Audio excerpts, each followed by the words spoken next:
नमस्कार, आप देख रहे हो डीपी के न्यूज़ में आपके साथ सुभाष चौधरी। आज हमारे साथ जो रिडमसर प्रोहितान के जो सरपंच, एक युवा सरपंच है रामदयाल जी गोदारा की जो सरपंच बने यहाँ से, यहाँ की जनता ने जो गांव का मुखिया है वो चुन लिया है। तो अब की बार राजस्थान के अंदर पिछली बार शिक्षा लागू करने के बाद में युवा सरपंच देखने को मिले थे, लेकिन अब की बार शिक्षा खत्म करने के बाद भी जनता का जो रुझान था वो युवाओं के प्रति रहा। तो रामदयाल जी हमारे साथ है, उनसे बात करेंगे। पंचायत में कौन सी प्रमुख समस्या थी जिसको लेकर ये चुनाव लड़ रहे थे, और पंचायत में इससे पहले इन्होंने क्या काम करवाए, और पंचायत अब की बार जो जीत का श्रेय किसको देना चाहेंगे? साहब, चैनल के अंदर स्वागत है आपका, बहुत बहुत बधाई आपको। धन्यवाद सर, धन्यवाद आपका बहुत बहुत। तो रामदयाल जी, आप एक युवा हो, तो आपने राजनीतिक कैरियर स्टार्ट किया है। तो प्रथम कड़ी जो आपको पता है पूरे भारत देश की जो स्थापना हुई वो राजस्थान से हुई। पहली जो न्याय बनी थी पंचायत समिति, तो वो नागौर से बनी थी, लेकिन फिर भी कहीं न कहीं देखने को मिलता है पंचायत राज कमजोर है, क्योंकि पिछली बार खूब संघर्ष किया सरपंचों ने। और आपके बीकानेर जिले की बात करेंगे तो ओडीएफ हुआ तो पहले बीकानेर जिला ही हुआ, लेकिन वो ग्राउंड रिपोर्ट पे नहीं हुआ, सिर्फ डॉक्यूमेंट में ही सीमित रहा। और बाद में जो कैटल शेड वगैरह का जो घोटाला हुआ वो बीकानेर से उजागर भी हुआ था, जांच भी हुई थी सरपंचों की, लेकिन उसके अंदर बहुत से भ्रष्टाचार के आरोप भी लगे थे सरपंचों पे। तो आपको अब की बार यहाँ की जनता ने मौका दिया है, तो क्या वो योजनाएं सही रूप से धरातल पे काम करेगी और भ्रष्टाचार खत्म करने की कोशिश रहेगी? आप देखिए सर, युवा पिछली बार ये था कि युवा वोटर्स आज तक जो भी सरपंच बने वो ज़्यादातर जातिकरण समीकरण पे ही बने हैं, जाति। तो इस बार हमारा ये था कि युवा वोटर्स को साथ में लेके चलना और भ्रष्टाचार को जड़ से ख़त्म करना है। गाँव में विकास ना होने की सबसे बड़ी समस्या यही होती है कि गाँव का सरपंच जातिगत आधार पर बनाया जाता है। तो युवा वोटर से हमारी यही अपील थी कि जातिगत समीकरण को हटाएं, युवा साथ में आएँ, अपने बुजुर्गों को समझाएं, माताओं बहनों को समझाएं और विकास के नाम पर वोट दें गाँव को। तो हमने उसी स्तर पर वोट मांगे हैं और लोगों का साथ रहा था, लोगों को हमने अपनी बात पहुंचाई और युवा वोटरों ने हमारी बात समझी, बुजुर्गों ने भी हमारी बात समझी और उन सबके आशीर्वाद से ही हमें चुना गया है। वोटर्स मुझे अपना वोट दिया उन्होंने। तो कौन कौन से मुद्दे थे जिसको लेकर आप चुनाव लड़ रहे थे?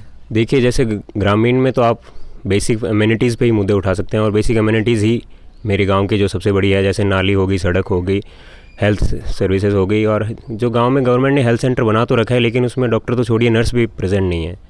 तो एक वो था हमारा मुद्दा। और प्राइमरी वेटनरी हॉस्पिटल भी गवर्नमेंट ने बना रखा है, लेकिन वहाँ पे भी ना तो डॉक्टर है ना ही नर्स है।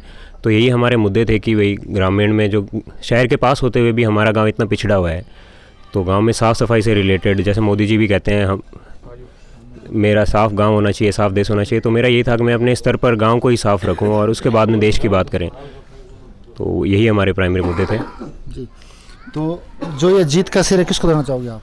जीत का श्रेय मैं सर सभी को देना चाहूँगा। मैं खासकर मेरे युवा साथियों को मैं श्रेय देना चाहूँगा, जो लोगों तक अपनी बात पहुँचाने में सक्षम रहे। जो 6000 वोटर्स हैं मेरे गाँव के, उन्होंने हर घर में हर एक वोटर तक अपनी बात पहुँचाई और उनसे अपील की कि विकास के नाम पर गाँव को वोट दें। तो इनके परिवार से हमारे साथ है, इनके कार्यकर्ता रूप में काम किया। तो साहब, जैसे आपकी क्या भूमिका रही इस चुनाव के अंदर? मेरी और मेरे छोटे भाई की सबसे ज़्यादा भूमिका रही। मेरा जो रामदयाल जो सरपंच है, उसके जो फादर हैं, उनकी ये हमेशा इच्छा रही है कि वो गांव का विकास करें और गांव की जो समस्या है उसके बारे में मतलब सब जो लोग मिल करके उस समस्या का हल कर सके। तो इसी प्रकार से मैं भी पहले पूर्व जिला परिषद डायरेक्टर रहा हूँ और गांव वालों ने मेरे को अच्छा सहयोग दिया। सब गांव ने मिल करके और मैं इस वो डायरेक्टर का चुनाव जीत पाया। और गांव के विकास के लिए मैंने भी भरसक प्रयास करके, और मेरे डायरेक्टर के टाइम गांव में जो एक पानी की समस्या थी, खारे पानी की, जो कि नहर से हमने फिल्टर प्लांट से जोड़ करके, और वो काम आज हमारे गांव के अंदर मीठे पानी की व्यवस्था हो गई। वो व्यवस्था मैंने करवाई। अब जो हमारी एक ही इच्छा थी कि गांव के अंदर भी जो भी समस्या है, गांव हमारा सिटी के नज़दीक होते हुए भी बहुत ही पिछड़ा हुआ है। नाली से लेकर के, रोड से लेकर के, स्कूल से लेकर के, हर चीज़, शिक्षा से मतलब स्वास्थ्य से, हर चीज़ से मतलब पिछड़ा हुआ है। तो हमारी ये इच्छा हुई, सभी गाँव वालों से हमने मीटिंग भी करी बैठ करके, और पहले सब से एक आदमी से संपर्क करके भी हम ये चुनाव लड़ना चाहते हैं और गांव के विकास के लिए आपका सहयोग चाहिए। सभी गांव वालों ने हमारे को पूरा सहयोग दिया और इसके लिए मैं मेरे ग्रामवासियों को, पूरी रिडमसर प्रोहितान के निवासियों को बहुत बहुत धन्यवाद और बधाई देता हूँ। तो हमारे साथ कुछ बुजुर्ग भी हैं, तो उनसे बात करेंगे। जैसे उनसे बात करेंगे भी अभी तक कितने सरपंच बनाए इस गांव के अंदर, और जैसे अभी रामदयाल जी को सरपंच बनाया है तो रामदयाल जी से क्या उम्मीद है? तो बुजुर्गों, काफ़ी सरपंच बनाया आपने इस गांव के अंदर, तो अब की बार जैसे युवा सरपंच बनाया तो क्या लगता है अब की बार अच्छा विकास होगा? हमने तो वो आज मेरे 25 साल उम्र है, तो मैं तो ये चुनाव रहे महीने बहुत कोड रहे तो और हर कोई आदमी मेरे हाथ में मदद देते हो। तो मेरे क्षेत्र में मैंने ये लोग हमारे साथ में रहे यार, आज ही साथ में ही है। तो मेरे गांव के लोग मैं टिकट मैं चुनाव लड़ो तो कांग्रेस तो के टिकट ले लो, वरना आपका वोट है जो मैं क्यों जो देना पड़े, मैं क्यों बंदूंगा नहीं।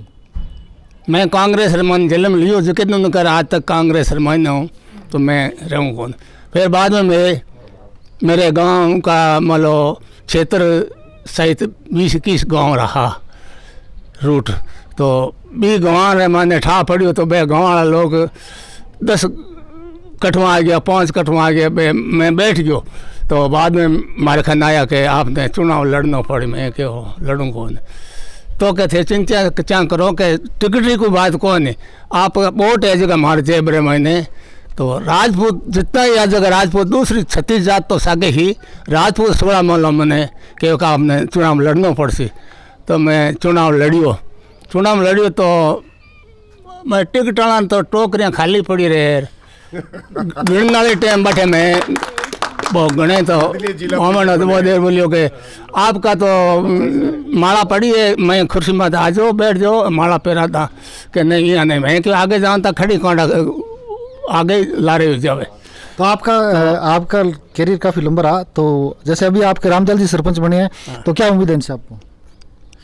अच्छा काम कराएंगे पंचायत में? हाँ, रामलाल तो अच्छा करे ही है, तो करते ही है। ये परिवार तो गोदाना परिवार में तो मान लो आज तक ही मान लो कि यारा पिताजी आ जगह हमारे गाँव रा चौधरी हा गवर्नमेंट सर्टिफिकेट मलोड़ी सरकार से, तो मैं भी दिलवा आदमी आज नहीं तो परिवार पूरा है तो पूरा भी सुगड़ो बस आप खस्ता मान लो हर आदमी ने मदद करे, कोई भी आदमी है गाँव रो तो भी रास्ते मदद करे, ये बहुत हिसाबदार हो। तो उनके जो गनार मायने से मोहल्ला में लोग पता आए करिए बटे मेरे 8-10 आदमी हमारे चौकी में बैठे हमारा लड़का और बे दे बोलिया के तो आप मेरे पास में आपसे फिर दोबारा बात करेंगे एक बार। तो सीताराम जी, जैसे अभी आपकी यहाँ से जीत हुई रामदयाल जी की, तो आप जो जीत का श्रेय किसको देना चाहोगे आप? जीत सब बयान से हुई है, जो भयों प्रेम भी वजह से हुई है। तो जैसे आप गांव के अंदर पहले भी आपने क्या भूमिका निभाई गांव के अंदर? गांव में मैं यहाँ सबसे प्रेम रखा जी, और सब भाइयों मिल रहा, और काम जो जी, जो सड़कें हैं नालियाँ हैं और वो थोड़ा सा सही नहीं है, तो ये मेरी इच्छा ही कि थोड़ा गांव में कर बताऊँ। फिर बाद में गरीबार कोई पट्टा है तो वह बहुत ही कम बिनुड़ा है जी। तो अब की बार एक आदर्श ग्राम पंचायत देखने को मिलेगी? जरूर मिलेगी, जरूर मिलेगी। तो रामदयाल जी से एक बार फिर बात करेंगे।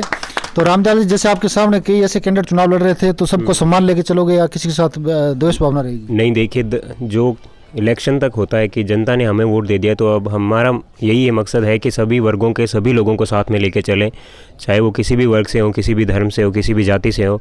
यही है हमारा कि शिक्षित हैं हम और जातिगत से ऊपर उठकर जाति से ऊपर उठकर विकास करवाएं गाँव का, और हमारा गाँव एक आदर्श गाँव बने जी। तो युवाओं के लिए क्या करोगे आप? देखिए, युवाओं के लिए हमारे गांव में प्लेग्राउंड नहीं है, लाइब्रेरी नहीं है, कोई स्कूल में भी अच्छी खासी व्यवस्था नहीं है। तो युवा मेरे जो भाई बहन हैं, छात्र भाई बहन हैं, उनके लिए सबसे पहले तो एक लाइब्रेरी बनवाने का है मेरे लिए। बजट आते ही जगह चूज़ करके लाइब्रेरी बनवानी है उनके लिए 24/7, जो कि निःशुल्क रहेगी, और एक स्पोर्ट्स कॉम्प्लेक्स बनवाने का है मेरे गाँव में। तो ये थे हमारे साथ जो यहाँ से सरपंच चुने गए रामदयाल जी गोदारा। इनके जो अब की बार यहाँ की जनता ने इनको मौका दिया, और इन्होंने बताया युवा होने के नाते जो पंचायत के अंदर जो शहर से सिटी ग्राम पंचायत है, आने वाले टाइम के अंदर एक आदर्श ग्राम पंचायत बनाने की कोशिश रहेगी। तो हमारी एक बार फिर इनसे मुलाकात होगी और जनता से भी रूबरू होंगे। अच्छा, जो इन्होंने युवा सरपंच बना के भेजा, तो पंचायत में कहाँ तक विकास हुआ। हमारे कैमरामैन शोगी के साथ मैं सुभाष चौधरी।